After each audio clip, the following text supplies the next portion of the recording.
Okay. I think I'm ready. I think I'm ready. What is up, guys? Welcome back to another episode of Barca Talk. Episode 14, if I'm not mistaken. If I got my mathematications right. Episode 14. If you're new to this channel, in this Barca Talk, we basically talk about the best team in the world, the best team of all time. Haha, Madrid, we're first, you're second. Actually, you're third, but not that much, but still. Oh my god, bro. I can't fucking hate life. I hate everything. Yeah, we basically talk about Barca here. We talk about any news regarding Barca, all the games they played, blah, blah, blah. You know the drill. So if you're new, make sure to like, subscribe, favorite, hit the notification bell for every time we upload. Share with your friends that love Barcelona and hate Barcelona. Want to see me suffer, want to see me cry. I want to say we'll be back.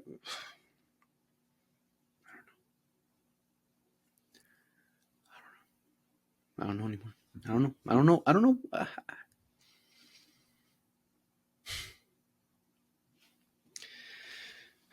This.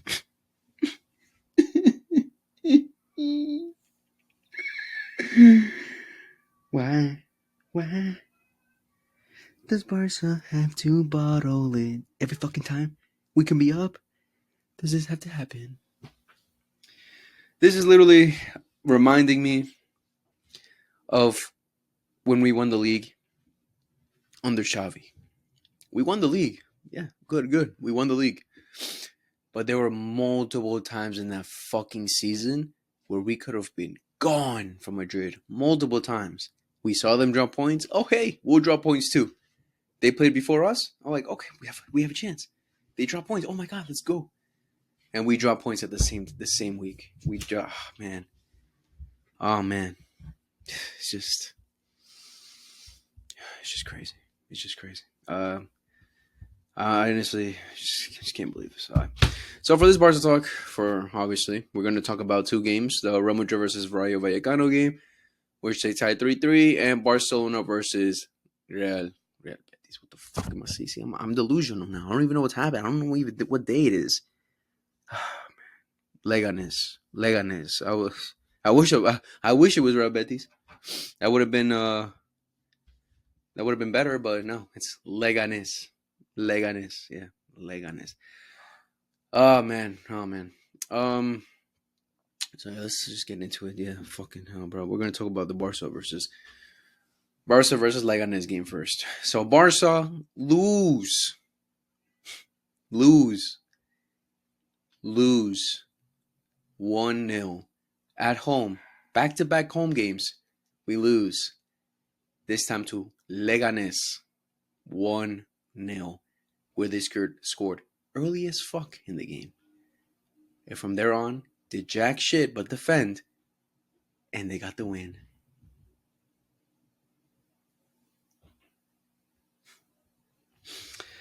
Man, I just can't believe this shit, bro. This is a disgrace. This is honestly a disgrace. I can't believe we lost that game, bro. I'm gonna be honest. I didn't watch the whole game live. They scored in the 4th minute. I didn't watch the whole game live because I watched the first half.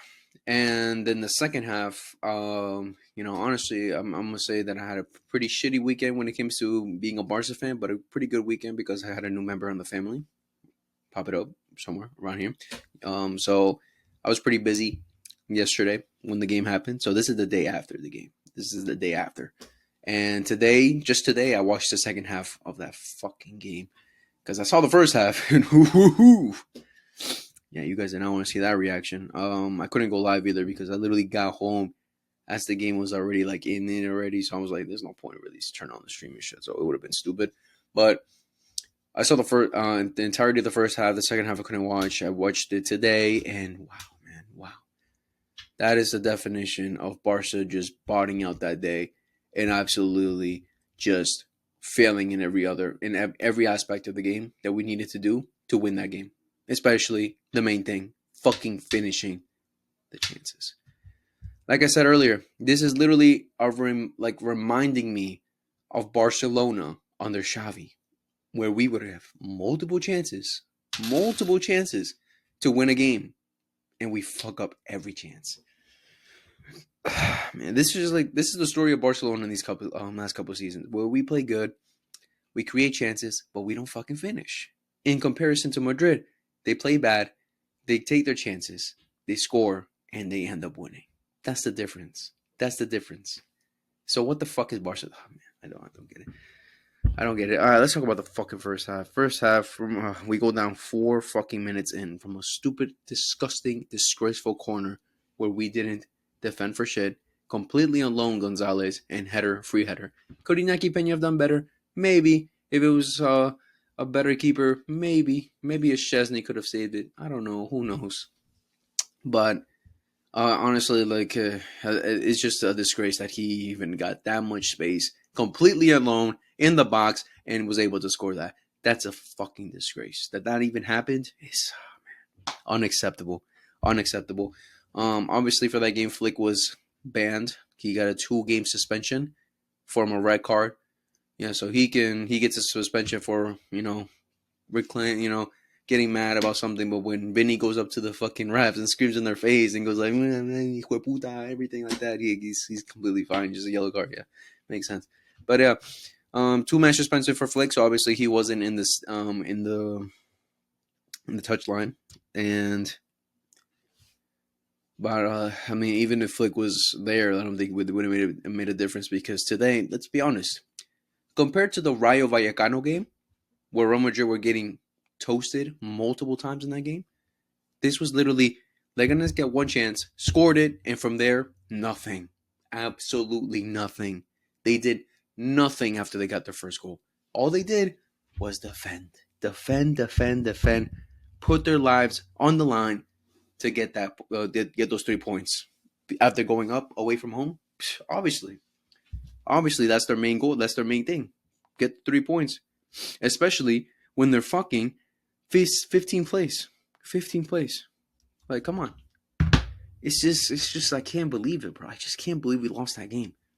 I can't fucking believe it. It's incredible. It's honestly incredible. So after the first goal, it was all us. All us. We were just all over them. Crossing. Creating plays. But nothing was working. Especially for Lewandowski. You don't get no Lewandowski today, motherfucker. You are Lewandowski. Because holy shit, how do you miss those opportunities, bro? I've said this multiple times about Lewandowski. He can play bad. He can maybe not link up good. He can have like a shitty game. But the main thing we get from him is goals. If he can score the goals, all right, cool, perfect, fine, perfectly fine. You don't have to have an amazing 10 out of 10 performance. If you get the goals, you get the goals. You help the team out. Beautiful. Because, again, I've said it. Lewandowski, he's only going to play good when his teammates are playing good. And his teammates were playing good. They were setting up for chances. And he just bottled every single one. He bottled the cross from Rafinha. He bottled a beautiful pass from Pedri, where he could have scored that. But no, he's like, open chance? Let me shoot it at the goalie. Oh, I'm through on goal? Oh, let me shoot it at the goalie. This guy scored from outside the box against Lunin at the Bernabeu in a Clásico. and he couldn't score that chance that Pedri set up for him.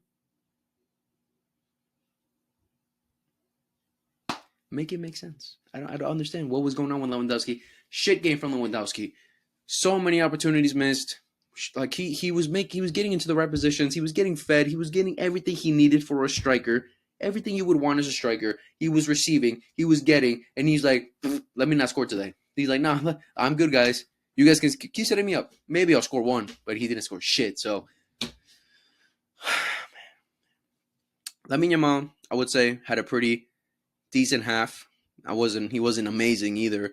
I think he started slowing down after he twisted the fuck out of his ankle. We all saw that, and we were all shook at it of what happened there, because obviously he came back from an injury regarding his ankle as well when he was out before. So obviously this is not great news to see that he's getting hurt in his ankle again. Before that, he was playing pretty decent. I think one of the main things that was like frustrating me, that was been frustrating me a little bit since in this game a little bit, is that he takes a bit too long in terms of, I think he just wants to improve everything himself instead of, playing it quick to your teammates, blah, blah, blah, 1-2s, go, go, go. I think he just wants to control the game himself, which I respect because he can do it 100%. But he just takes a little bit too long, and then boom, we lose the ball, or at least to nothing. There were multiple times in that game where that happened, and I think sometimes he has to play it simple because he just tries to make that, when the players the players are making the run to the right and he's just looking straight, and then it boom makes a beautiful pass. Like, it works sometimes, but there are multiple times where it doesn't work. Like, he at some points, Lamine just has to keep it simple, and I think at points he complicates it a lot.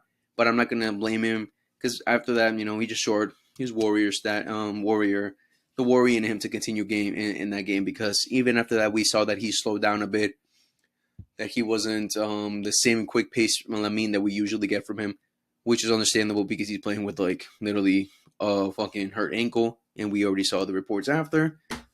We actually got them today that he is now injured and he's out for 3 to 4 weeks. So respect for him to be playing for that. Maybe we should have subbed him off to preserve him, but it wasn't a great game from him. But I must say that it's because of his ankle. We'll go with that. But still, put in the work. Not the greatest performance, but put in the work. One guy, we have to have a conversation about this guy, bro. Because what the fuck, man? Dani Olmo.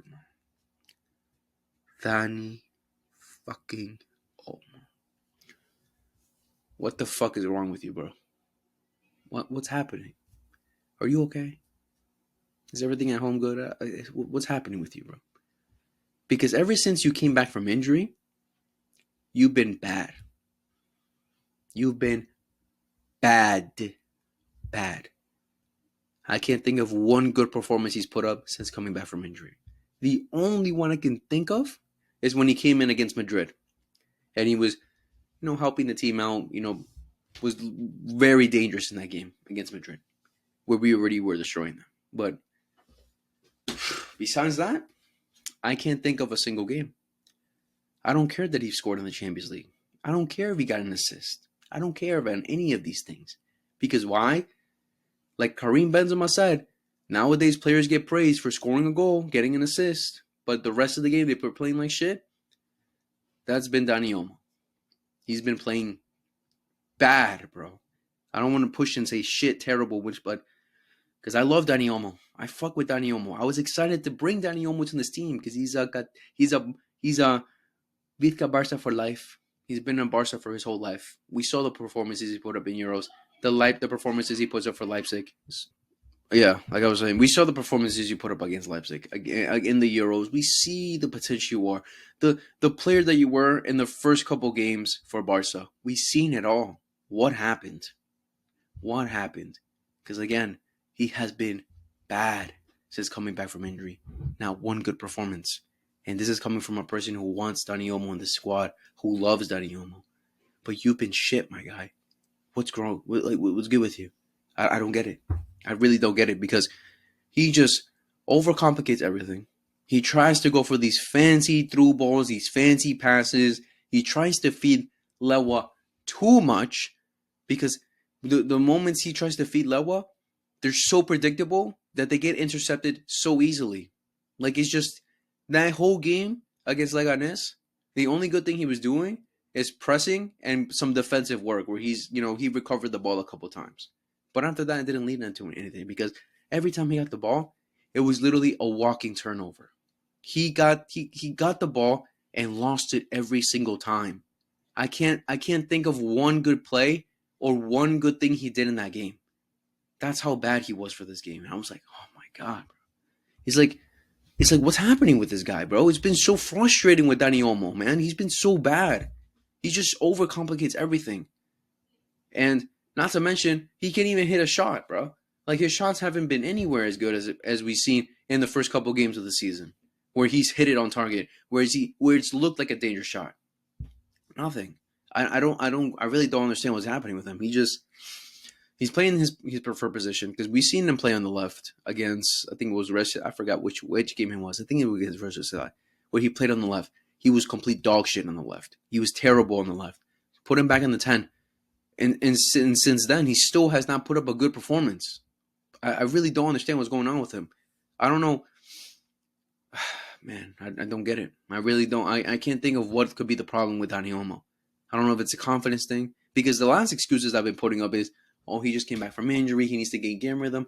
But what? It's been like four or five games now, and he's still been bad. He's not been good, even for Spain. He's been playing for Spain too, so it's not even about game rhythm anymore. He's gotten the game rhythm. He started all these games, and he's been shit.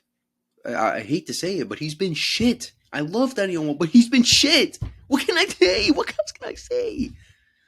Oh my God, bro. He was so fucking frustrating in that game, bro. Every time he got the ball, he just lost it. Man.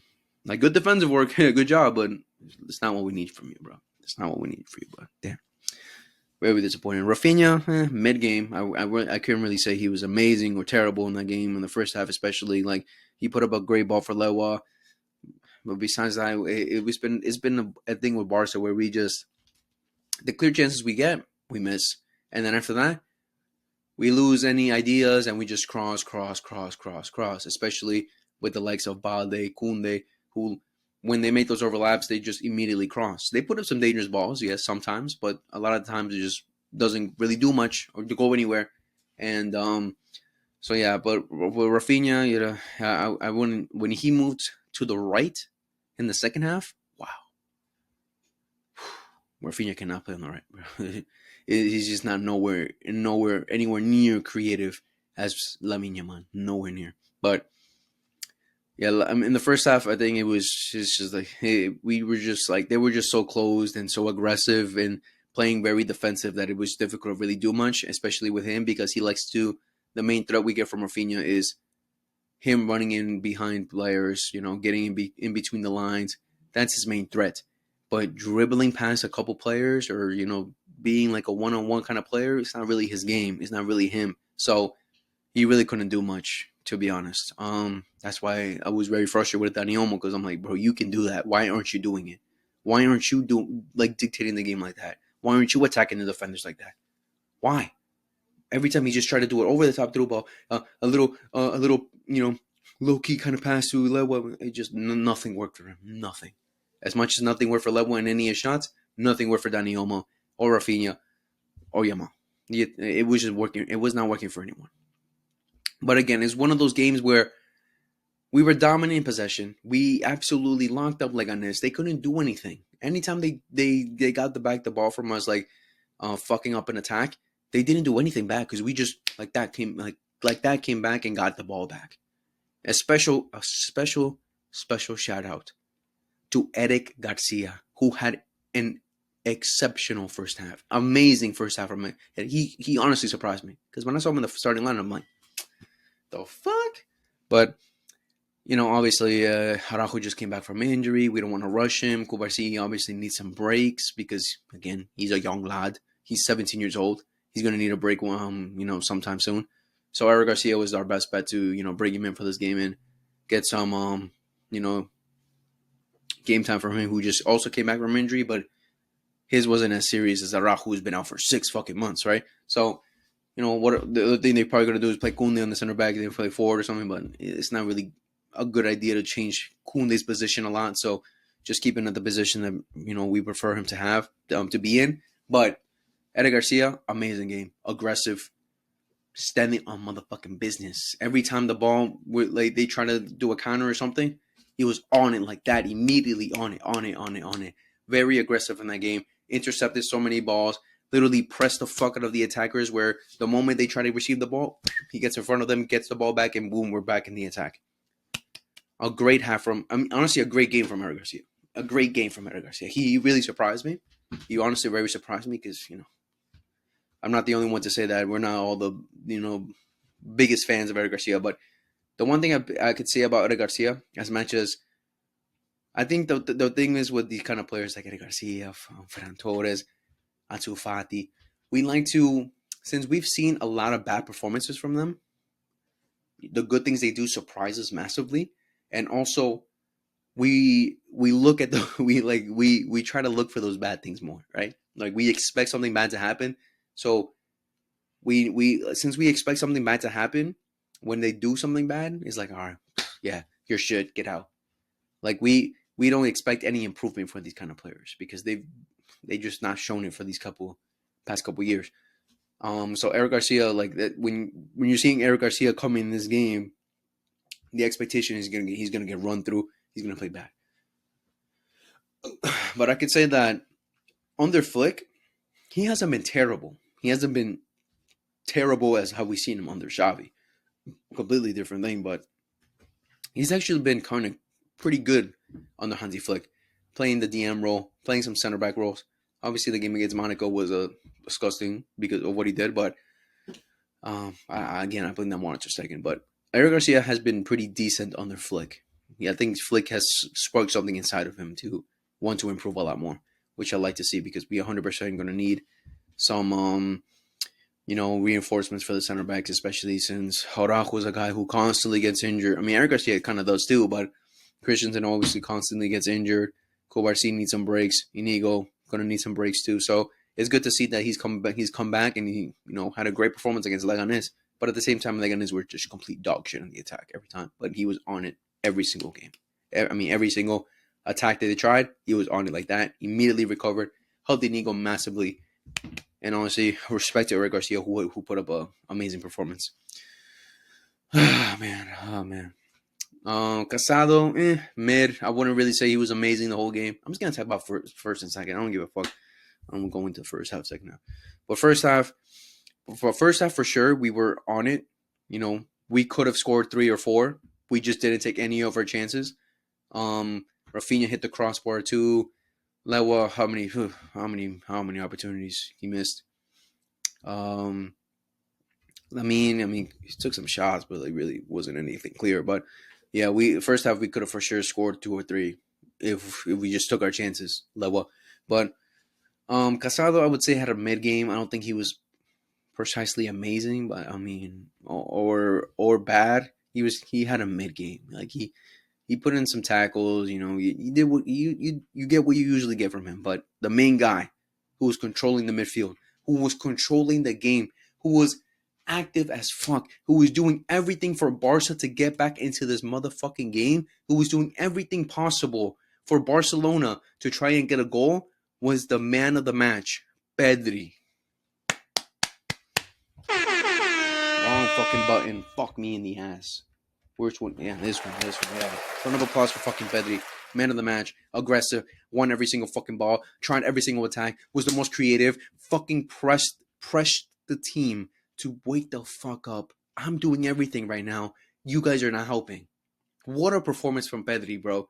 But at the same time, it's unfortunate because his performance is not going to equal anything because people are going to be like, oh, he put up a shit performance because they lost. No, he was amazing that game. Spectacular. But the rest of his teammates were, they just didn't fucking do it. But again, Pedri, wow.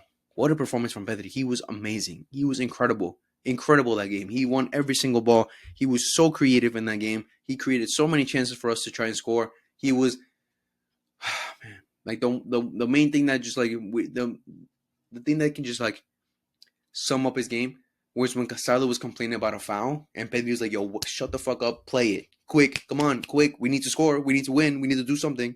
We can't drop points again. What a performance from Pedri. Man of the match for Barcelona. 100%, because you can't give man of the match of the whole game. I don't know who actually got man of the match. I don't know who actually received the man of the match. But anyone with eyes, anyone that saw that match, knows that Pedri 100% deserved that man of the match, because he was incredible. The goalkeeper from Leganes apparently got man of the match, which is fair because he was getting peppered every single second. But Pedri, at least for Barca, in the whole game, fuck it, was 100% man of the match. Because again, he was everywhere. He was literally everywhere for Barca. The attack, defense, everywhere. And the one thing that I'm loving about Pedri is the fact that this motherfucker looks so fit. He looks so good physically. Like, it's honestly like relieving and amazing to see, because like I'm not used to seeing Pedri run this much. I'm not used to seeing Pedri be this on it for 90 minutes or for however long, because these last couple years, let's be honest, we've been seeing him get injured a lot with his hamstring, with his, inner thighs, whatever the fuck. He's been getting injured a lot. So it's so relieving to see that he's so aggressive and he's so on it for 90 minutes, for every single minute of the game, and he's not getting injured.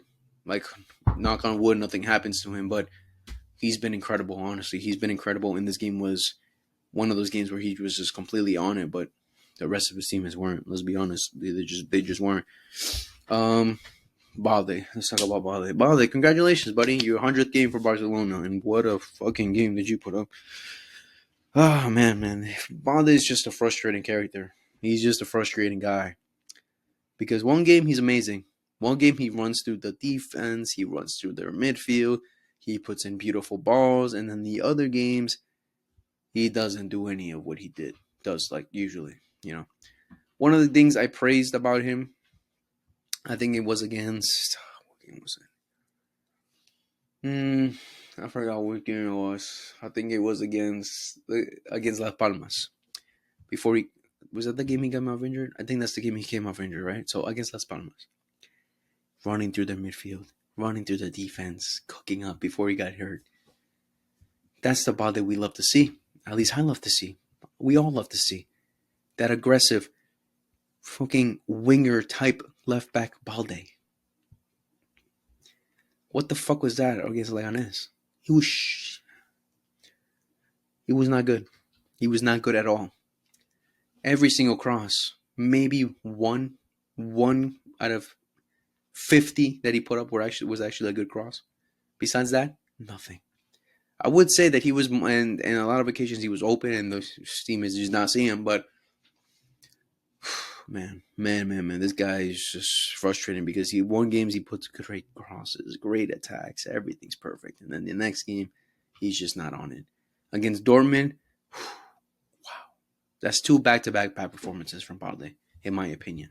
Because against Dortmund, he was getting cooked, and this game, he wasn't getting cooked, but he wasn't doing anything for us in the left back position going forward. Nothing on the left. Nothing. Yeah, man. What can I say, bro? It's just frustrating with Alejandro Balde sometimes. But yeah, Nico Martinez, again, the defense is just hard to judge from, especially the center backs, because they didn't have much to do, honestly. Because Leganes, again, would just park the fucking bus. Literally, the whole game, park the bus. Kunde, going forward, putting a lot of dangerous balls. He could have scored. Maybe twice in that game. I think the most clear one was in the second half, was literally our clearest chance of the whole match, where he could have scored it, but I'm not going to blame a fucking center back or a right back, mostly center back, defender, to not score those kind of goals, because that's not their game. But he probably most likely should have scored that. Unfortunately, he did it. But at the same time, it's not his job to be fucking scoring for us, right? It's our attackers, our midfielders. That's their job, not his. So I'm not going to blame him for that. Unfortunate events there, but I mean, what else can we say? Is the fact that our most clearest chances came from him. That has a lot to say about a performance. But yeah, not a terrible performance, but it was just more of an unfortunate performance from him. Rafinha, like again, Yamal comes off. De Jong comes on. No, De Jong did not come on. I'm sorry. De Jong did not come on. Gavi comes on. Pau Victor comes on. Fermin comes on. Fermin, out of all the subs that came on, Fermin was like the most active, the most involved, the one that was mostly looking like he was trying to do something for us. I liked when he came on. I liked when I came on. I had no problem with Fermin. Pau Victor really couldn't do much. Gavi, like I said, Gavi's not going to really create or do much for you if you're losing or if you're tied. Gavi's more of a security if you want to bring in. Like if you want to bring in Gavi, you're bringing him in for security for the team. If you're up, if you're winning, that's what you bring him in for. Not when you're losing or when you're down to help you create or do something. That's just not his game. Or at least post injury, it's just not him. It's just not been him. Like before injury, maybe, but post injury, it's just not the best Gavi we've seen. Which I'm not going to blame for. I'm not going to blame him for because obviously he came back from a massive injury. So sometimes you come back with it and sometimes you don't. Sometimes it takes time. Who knows? But you don't bring Gavi in for these kind of games. Ferran came on too. I didn't think Ferran was terrible either. But again, couldn't really do much. He's the one that created that clear chance for Koundé who missed. But yeah, besides that, no. But besides that, the second half was just terrible because nothing. The clearest chance was Koundé's. That's it. Nothing. Cross. Let's it nothing. All the Leganes had to do was clear it. They were so aggressive. I would say, man, it was just so fucking frustrating. Because it wasn't like the goalkeeper was making world-class saves. He was just doing his job, because a lot of our shots were just at him, straight at him. Again, I can't think of one clear, besides the Koundé, I can't think of any other clear chances where we should have scored or could have scored in that second half because we were just terrible that second half, man. We in terms of attack, we were terrible. Defense, who gives a fuck? Because Leganes were not attacking us. They weren't doing shit. They were just defending. So who gives a fuck about the defense or the midfield when it comes to them not counterattacking? Because every time they got to our side, they fucked it up themselves. Because they're shit, man. They're shit. They're shit players, and we just gave them the win, man. After Madrid dropped points too. After Madrid dropped points, I had to. Man. After they dropped points, I was like, yeah, I'm gonna celebrate. Let's go. We're gonna win. We're good. We're gonna be stay on first. They're not gonna overtake us now. Fucking hell. Now even Atletico Madrid might overtake us.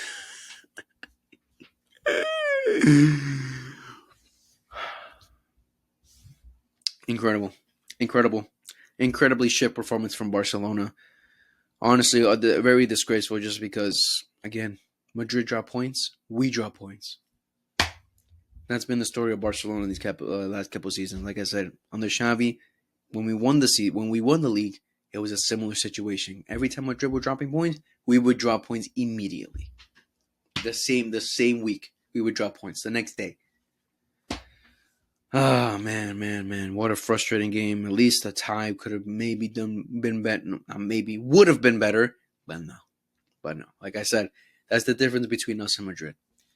We can play good. We can put up a good performance. We can play beautiful football, blah, blah, blah. Create so many chances, but don't fucking take them, and it leads to nothing. Madrid can play like shit, get peppered, get cooked, defend, blah, blah, blah. But the chances they get, they score, and then they win. That's the fucking difference. Man. Oh, that's why. No. I forgot. Sorry, guys. I forgot. The main reason I want all you Madristas, I want everyone to know why we're dropping points. We're doing it on purpose. For one, to keep it entertaining. We want people to tune in for the league. Like, oh shit, Atletico Madrid, Athletic Club, Barcelona, Madrid. Oh, they're competing now. Cool. Like in the Premier League and the Serie A, it was looking competitive, right? So we want to keep it entertaining because we don't want to we want to bring viewers in. Helps the league, helps everyone out. We're good people, and obviously, because the main objective is the Champions League, we're going to win the Champions League. That's why we're focused on the Champions League. So that's why the league, we won it multiple times already, 8 in 15 years, something like that. But yeah, so I just want you guys to know that the league is, it's a small trophy, but our focus is the Champions League, and we're gonna win the Champions League. That's why we're dropping points on purpose for people to tune in, watch that, and because we want to save ourselves for the Champions League. That's why we're dropping points, right?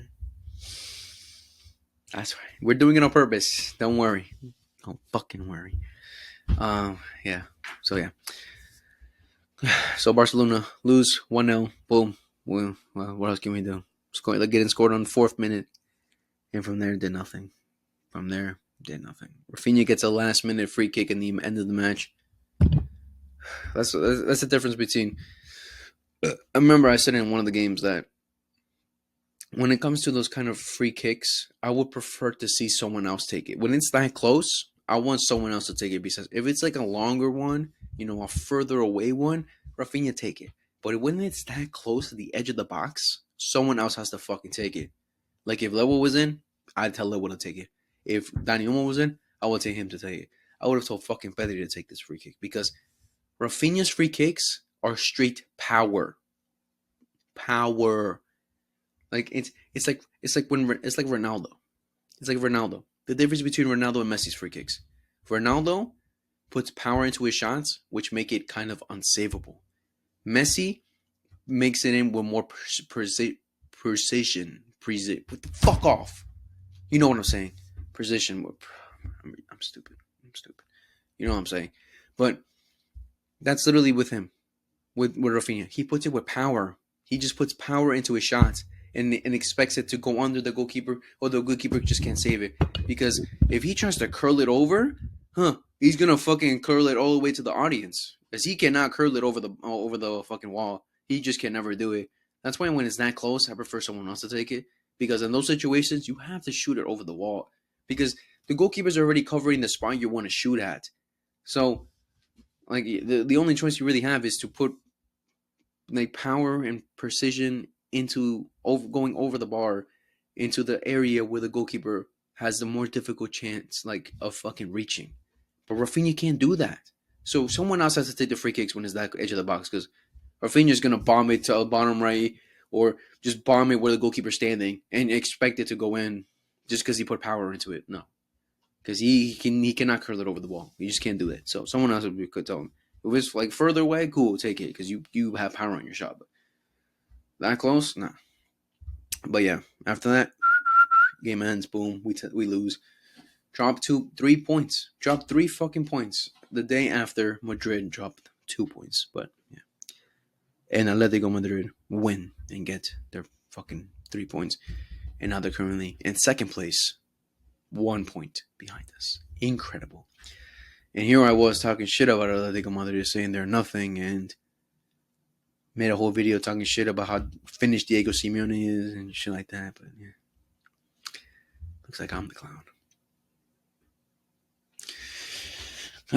Man, fucking frustrating as a Barca fan, bro. And we play them on the weekend, Atletico Madrid, which again I'm confident in, but looking tough. At least it's at home, right? At least it's at home.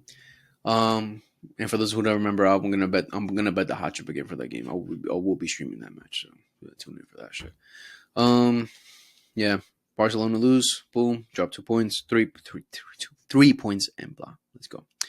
All right, now let's get into Real Madrid versus Rayo Vallecano away from home, where they tie 3-3. What a game. What a game of football from Rayo Vallecano and Real Madrid. Where, if you're being honest, I'm not just saying this as a biased Barca fan, it was a game where Leganes probably should have won. They played very well in that match. Honestly, they honestly impressed me, but at the same time disappointed the fuck out of me, just because. I mean, you would have expected a little bit more. So, honestly, going away to Rayo Vallecano is never easy. We went away to them earlier this season where we beat them, but it was a struggle. If I remember right, we went down first, like Madrid did this game. But we ended up winning, and Real Madrid ended up tying. There's a difference. We can beat them away from home. They can't, so we're better, right? Yeah. So when I look at the lineup for Real Madrid, I'm kind of confused as to why Tchouaméni is playing center back. I know he's good at it.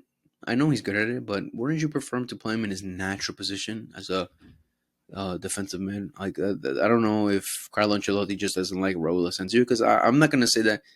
as much as I want to be a biased Barca fan, talk my shit. I've talked my shit about Raul Asensio sometimes, but I can at least admit that he's a pretty good center back. He at least does the work that he needs to put in, and that's his actual position, right? Not like Chouameni, but I'm kind of confused as to why he's playing center back and not playing his natural position. Oh, maybe because he should have. But yeah, I don't know why, but I think Raul Asensio should maybe be given the opportunity, especially since again that's his natural position, and I don't understand it. Incredible performance from two players. Two players. As a Barca fan, I loved their performance. I loved it. Raul, wait, no, I fucked it up. As a Barca fan, there was two players in Real Madrid whose performance was spectacular. I loved it. As a Barca fan, I loved it. Which was Fran Garcia and Lucas Vázquez. What a performance for Fran Garcia and Lucas Vázquez. Give them a round of applause. As a Barca fan, that was an amazing performance from both of them. Wow. They made me fall in love with them, honestly. They blessed it. They were getting ran through. They were getting shit on. Their attacks were terrible. I love it. As a Barca fan, I love the performance. Maybe as a Madrid fan, you would have been obviously pissed off if one of them to fucking get sold and signed and gotten rid of in the moment of. But as a Barca fan, what a performance for Fran Garcia and Lucas Vázquez.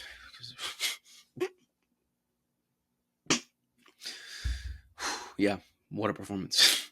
Wow, man. If Real Madrid don't fucking go for at least a right back in January, something wrong up there, because it makes no sense for you to be going with Lucas fucking Vázquez as your right back substitute for Carvajal. Oh, but he won 5 Champions League. I don't give a shit. I don't give a fuck. Where was he in the Euros? Oh wait, he didn't get called up. Who got called up? An older guy. A 40-year-old got called up over him. Why? Because Lucas Vázquez is shit. So if Madrid are going for someone in January, which they most likely won't, because they'll probably just be like, oh no, let's go for Trent in the summer. It's kind of ridiculous because Lucas Vázquez and Fran Garcia too are both liabilities for Madrid. Let's be honest, but because we saw in the first goal, Fran Garcia went, where'd he go? Oh shit, he's gonna cut the cross. And Lucas Vázquez, I got it, guys. I got it.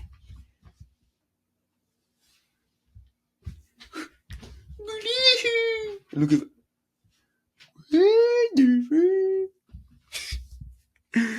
idiots, bro. Fran Garcia got cooked. He didn't know what position he was playing. He didn't know what was going on. And then Lucas Vázquez couldn't cover his area where he couldn't cover it. Free header, bottom right corner. And I would say Courtois, I don't know. When they played the replay, he looked like he could have saved it. He looked like he hesitated. Like he went, like he was gonna die for it, and then he went, and then he's like, I don't know. And the replay looked kind of weird. Like what are you doing there? Probably could have extended yourself a little bit to get that, but yeah, terrible defending from Madrid. But Fran Garcia and Lucas Vázquez, again, beautiful for me. But as a Madrid fan, you probably would have been pissed. But yeah, free header and boom, they went up. Rayo Vallecano go up against Real Madrid. I would say that the standout performances from Madrid in that first half was maybe definitely not like Uller. He was shit. Rodrigo, kind of. Can't really think of. Maybe Valverde. I think Valverde had a pretty good performance. Modric, not really. Maybe. I think Valverde was probably the most outstanding performer for that game. Rodrigo too. Rodrigo was good too, but because obviously Vinny didn't play that game because he just came back from injury. He's probably smart not to play him this game, even though he played full 90 minutes against Atalanta. But who knows? What's going through Ancelotti's head. But yeah, Rayo Vallecano go up 1-0. Then boom, I was watching the first half. I watched the first half at work during my break, and I was like, let's fucking go, boy. Let's go. Just play smart. Be smart. Continue. Go. Play smart. Then they score a second. I'm like, what?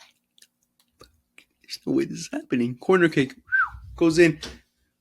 Free header, the same spot where they scored the first one. I'm like, what the fuck? And literally the same situation. When I saw the replay, I'm like, what is Thibaut Courtois doing? Because I feel like he could have extended himself, but he looked on the replay like he hesitated, like he was going, and then he stopped, and look, it was the same. He looked like he hesitated. I don't know if he could have potentially saved that if he just went for it, but it looked like he hesitated in those two goals. But he probably expected it was going out or some shit, but no. Beautiful. Beautiful start for Rayo Vallecano. Boom, 2-0 up. 2-0 up. Perfect. Perfect. And then towards the end of the first half, literally in the last span of 10 minutes. Wow, I don't believe it. Real Madrid come back like that. 2-2 and before the half ends. Valverde with a beautiful shot. But at the same time, it was a slight deflection. The trajectory definitely changed when it touched the defender's head, but it curled in. It curled in. Beautiful shot from Valverde. You cannot be giving Valverde those kind of shots. Like, what the fuck was Rayo doing there? But boom, they're back in it. They're back in it. Madrid's back in it. But the one thing about that game, especially that first half, it was all Rayo Vallecano. Let's be fucking honest. As much as Madrid made the comeback from, obviously the second goal came from Rodrigo cutting in, boom, puts the cross in for Jude Bellingham, the striker, and boom, he headers it in.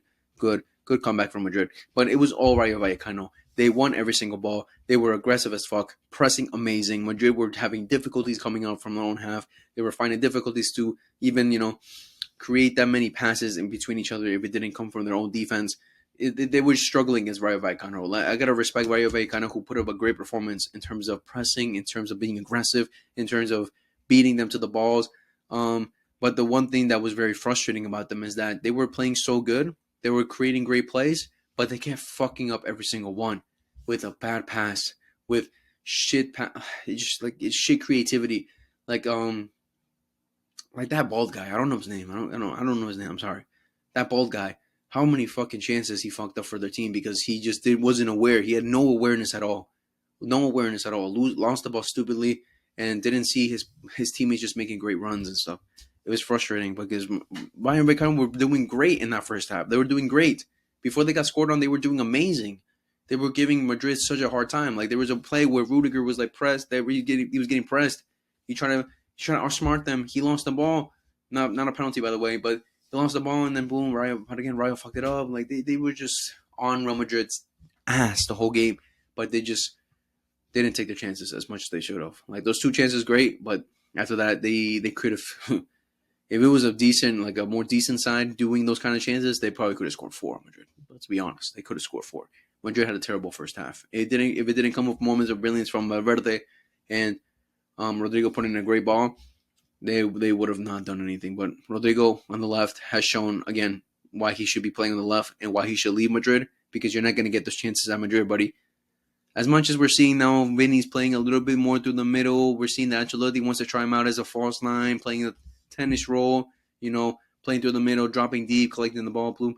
He's trying that a little bit, but we all know the best position for Vinny's on the left. You really don't want to change him up from that. But Rodrigo had a really good performance, to be honest, playing on the left. He was, their main threat against against Rayo. He got the third goal, obviously, for Madrid. Great deflection, too, but he still got the third goal, put them up. But he was the main guy. He was the main guy for them because the likes of Ardegula, Brahim, for me, not great at all. Luka, again, not a great performance. I was surprised that I saw Jude Bellingham. He actually played the full 90 minutes. I was actually kind of surprised by that because that second half, he was ghost town. He did nothing in the second half. First half, he was pretty aggressive, winning some balls. I would say that the referee was terrible in terms of the calls for Jude Bellingham because Bellingham was getting fouled a lot. And he was complaining a lot, too, because he was like, bro, I'm getting fouled so many fucking times. That Cisse guy kept fouling him, and he didn't receive a card that whole first half, and he fouled him like 4 times. So that was kind of funny as a Barca fan, obviously, but shit refereeing because Bellingham kept getting fouled. But that first half, he was pretty good, but the second half, nothing. Like, I did not even realize he was playing because I can't think of one thing. Oh, yeah, I can remember one thing. Vidi comes on. Rayo Vallecano get the third goal. Again, Rodrigo gets a beautiful third goal for, taking the shot with his, if that shot went through, boom, it would have went straight to the goalkeeper, let's be honest. The goalkeeper probably could have saved that, but it deflected. It took a good deflection, and the goalkeeper didn't really have a chance. And but yeah, Vinny comes on, and then Rayo Vallecano get a free kick. They fuck up the free kick. Then they get the ball back. They put up a beautiful ball, and the ball-headed guy makes a beautiful run. Rudiger was like, "Ooh, oh, he's running. Go ahead, buddy. Make the run. I'm not gonna follow you." Chouameni is from his behind, so he's not gonna see that. But Rudiger saw it. He for sure saw it. He's like, "Oh yeah, go ahead." Oh shit, they scored. Beautiful run from the ball guy. A great pass into the box. He just has to make a slight touch to it, and then boom, Courtois. It's going to be difficult for him to try to save that because it's unexpected. He's already expecting the ball to go in a certain way. It gets deflected, it goes the other way, so it's going to be hard for him to try and even say that. If he said that, wow, that would have been crazy. But yeah, Rayo Vallecano make the comeback after Vinny comes on. He's the bad luck. But yeah, so I was saying, like I said, Jude Bellingham that second half was completely and utterly ghost town. He was nowhere to be seen. Unlike Pedri, who plays an amazing 90 minutes. What can I say? But the one thing I did remember from that game was when Vinny, Jude Bellingham was fighting with the ball with the defender from Rayo. They were fighting for the ball. They're aggressive, having a great battle. Vinny tries to come in. Oh, I'm going to get the ball. Running to the ball. He misses the ball completely.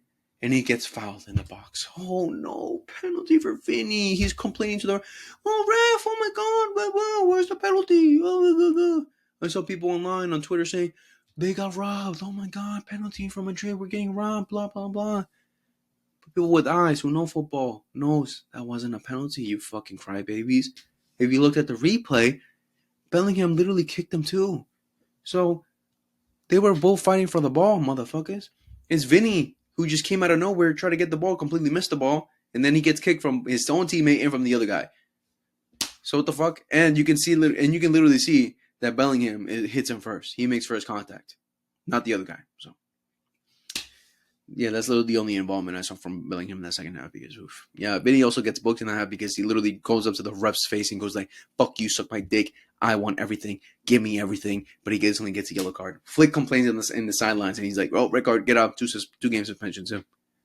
But Vinny is suspended against the game for Sevilla because I think that's his 5th yellow card. If I'm not mistaken. I think it's every 5th or 4th yellow card you get suspended. But yeah, he's gonna miss the next game. Pretty tough. But I think Mbappe probably should be back for that game, right? I haven't seen anything from Mbappe in terms of how long he's gonna be out for. But yeah. But after that, after the 3-3 tie, it was again a back and forth kind of game. It was a really good game. As a neutral, it was a really good game. Obviously, as a Barca fan, I was frustrated because I wanted Rayo kind of to win, obviously, because Madrid to drop points. But if you're a neutral who really cares who wins the league or whatever, not a fan of any team, you could say it was a really good game from both sides because mostly Rayo Vallecano. For me, Rayo Vallecano were the better team in that game for sure. They were, again, aggressive, kept winning so many balls, playing good football. But again, they just fucked up. They just fucked up themselves. Like, let's just be honest. They fucked up every single chance themselves. They really, it wasn't that Madrid were, amazing defensively or anything. It was just that Rayo Vallecano just kept fucking up themselves because, again, quality matters. Quality of player matters. If it was a better team, they probably would have destroyed Madrid 4-5. Who knows? But unfortunate events for as a Barca fan not to see Madrid lose that game. But again, like I said, that's the difference. That's the fucking difference. They can play like shit, but they take their chances and score. Doesn't matter. You don't always have to play good football. As long as you fucking score, get the win, that's all that fucking matters. Because the 3 points matter more than, sorry if you hit the dog barking. The 3 points matter more than playing good football. It's just so frustrating. I'm sorry about the dog. He's a tweak. But yeah, so Madrid drop points the day before us, but we'd be like, no, you guys got it. We'll bless you. But again, we're focused on the Champions League, so who cares? So yeah, those were the games. Those were the games. As a Barca fan, fucking frustrating because again, give me a second. All right, I'm back. I'm sorry, I had to shut that motherfucker up. But yeah, as a Barca fan, fucking frustrating because we could have been above Real Madrid by more points, but we fucked it up. And now Atletico Madrid are on our ass. They're in second place now, which is, like I said earlier, it's just wow. Talk all that shit for nothing, right? All right. Let's get into the Barca news. Barca news from these last couple of weeks since the game week. Let's see. Obviously, the main one. Lamine Yamal, cada día te quiero más, is out for 3 to 4 fucking weeks from an ankle injury. Great. Fucking great. Like, if it wasn't tough already. If it wasn't fucking tough already. Now we have to go 2 weeks without him. 2 weeks without him. Fucking hell, bro. Fucking hell. Jorge Mendes, Lamine Yamal's agent, says, of course, Lamine Yamal is going to renew with Barcelona. Great news. Great. Obviously, he's a Barca fan. Obviously, he's gonna fucking renew. If he doesn't, pull a Figo, Madrid. You want to pull a Figo? Lamine Yamal says to Tuto Sport, before the age of 21, my goal is to win the World Cup with Spain, the Champions League, and 2 more La Ligas with Barcelona. If I win the UCL, I'll also have more chances of winning the Ballon d'Or. You know why he has a better chance too? Because according to the new Ballon d'Or rules, if you're not a dickhead, then you can win it. Sorry, Benny. Lamine's gonna win it before you. Again, Lamine Yamal's out for 34 fucking weeks. Piece of shit game. Fucking everything. Let me see. Neymar apparently said, my best sporting years were in Paris. In terms of football, the PSG Neymar was the best Neymar of my career. And I agree with that. Honestly, the Neymar we saw, because the difference between Neymar at Barcelona and PSG are different. Because, again, with Neymar in Barcelona, he had a great team around him where he was getting a lot of support. And we saw a lot of great qualities of him. But we also saw when Messi was injured, or when Suarez was injured, he was the guy for Barca. He was carrying. And then we extremely saw that at PSG, because at PSG, when he went over there, who was really around him that was amazing quality, like Kylian Mbappe, besides Kylian Mbappe, besides Messi when he got there, who else was amazing? Cavani? Di Maria is a baller, but Neymar was PSG. These last couple of years, it's been Neymar. Fuck Mbappe for PSG. I don't want to hear it. Oh, but you did top goal scorer. Fuck, shut up. Neymar has been PSG for these last couple of years. He's the only reason that PSG have been successful. But yeah, I agree with that, because wow, the performances he's put up against fucking Rayo, I wish, against with PSG have been amazing. For me, fucking the same situation with Daniel, fucking they hit their teeth and that shit gone now. Shit gone. Let me see if any other news before we end this Barca talk.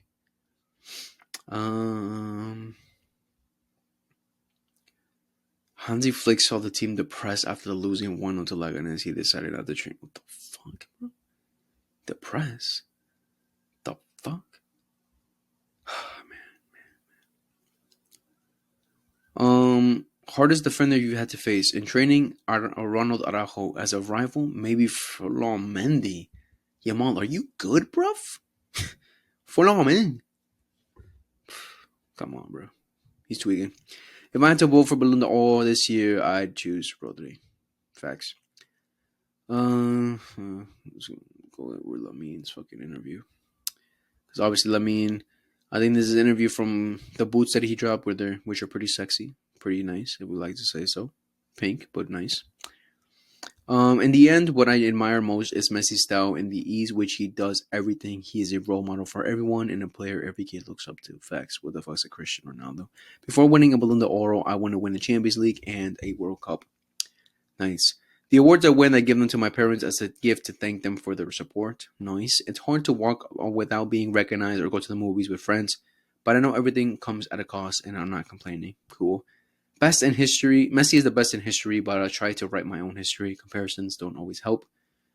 Very, very true. Lamine Yamal, cada día te quiero más. You're a genius. Flick has given us intensity, which has helped us gain confidence all the time. Playing at the Bernabeu is a challenge, and I love challenges. Facing Madrid is always special. I think my main strength is daring to try things and not be afraid, thanks to the freedom that coaches give me. I've gained 10 kilos of muscle in the last year, but the important thing is I feel great on the field. All right, cool little interview from Lamine Yamal. Despite contrary information, Barcelona still think the Spotify Camp Nou will be open in March 2025. Oh. Bro, that shit looks like it's not even halfway done yet. What the fuck? Fuck out of here, bro. Fucking liars. Let me see what else. Well, I mean, continue. The Barca staff told me I won the Golden Boy before our lunch. I was happy, but I can't say I was surprised. Heard that right, motherfucker. Who the fuck's another Guler? The media had been saying it for a long time, and that I was favorite. It's a great feeling to win the Golden Boy Award. It's the first individual step in my career. Any young player dreams of winning the award, and I couldn't have done it without my teammates. Cool. Nobody wins individual awards if the team does poorly, and vice versa. If the team does well, I'd be nominated for individual awards. One thing leads to another. Great. If I win the Champions League with Barcelona, it will give me a great chance of winning the balloon of the individual awards that crowns a player's career, the Balloon d'Or. Before I turn 21, I won the Champions League, the World Cup, and blah blah blah, league titles. Your message to kids looking up to follow your footsteps: they should work hard, never give up, and keep fighting to achieve their dreams. They should be positive and enjoy the game because football is just a game. But as the saying goes, he who stops loses. David Raum has been the toughest opponent I've had to face in the Euros against Germany. He was tough to beat, a solid defender. I've convinced my teammate Pau Cubarsí has everything. I'm convinced my teammate Pau Cubarsí has everything to win the 2025 Golden Boy, even as a defender. He's already one of the top 5 defenders in Europe. Factos. Yeah, that pretty much his thing. Or next year you're winning the Balloon d'Oro. God hear you. Okay. So yeah. So apparently there's a potential that Lamine will miss the Super Classico hypothetical final against Real Madrid in the Super Copa. Hope fucking not, because that'd be fucking frustrating. I mean, that's pretty much it when it comes to the Barca news. Balde again, his 100th game, cool, good for him. But yeah, I think that's pretty much it with Barca news. Again, very frustrating week for Barcelona fans, but hopefully we fucking turn it around on Saturday, because on Saturday is going to be another tough game against Atletico de Madrid, who are currently second place, only 1 point behind us. And if they beat us, they will be ahead of us, and I will fucking punch a bait. I mean, I'll be fine and just continue with life, right? So yeah, thank you guys for watching this episode. Again, I will be streaming the game on Saturday against Atletico de Madrid.